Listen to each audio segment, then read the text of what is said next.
Frame analysis, video 16, concrete design according to first order theory, part 4. We will try to solve the problem with shear and too large compressive stress for member 2 by increasing the reinforcement, and go back to program part input geometry and concrete input again. We choose member 2 and reinforcement and start with the shear reinforcement. The program has divided the beam into 5 areas with the respective CC distances 171, 212, 248, 212 and 171.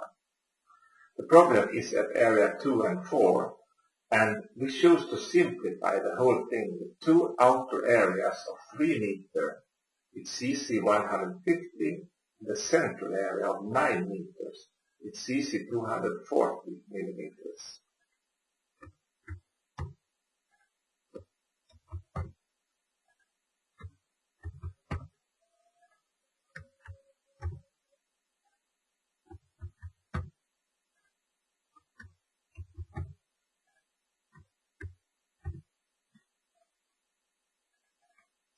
Like this. To deal with the problem with high compressive stress in the serviceability limit state, we choose to increase the reinforcement on the compression side from 2 to 10 bars.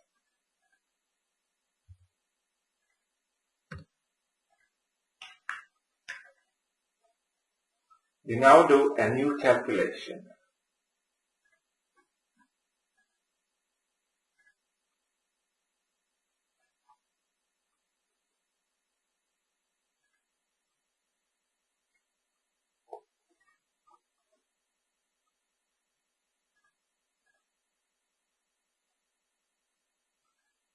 We now see that also member 2 turns green,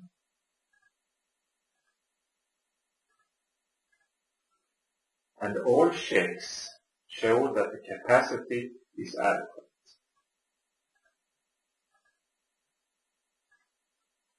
The utilization table shows that all members now have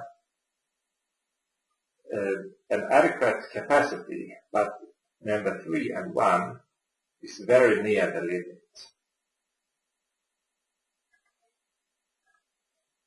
Under results are 4 choices that only apply to concrete structures. Table bending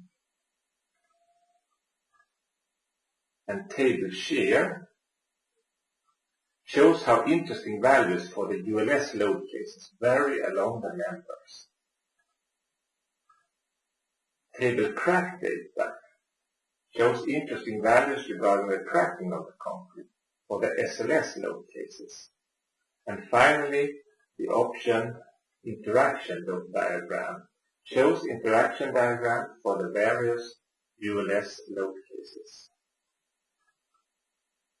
So we have now achieved an acceptable result based on a first order analysis using the stiffness method.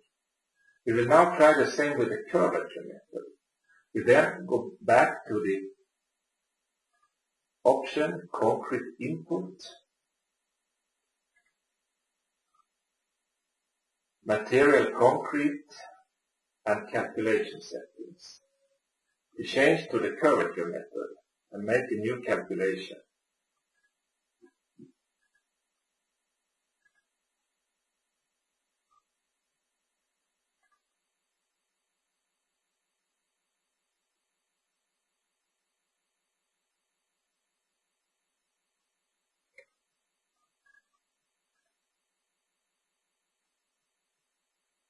We see that the frame is adequate also according to this method, and the utilization table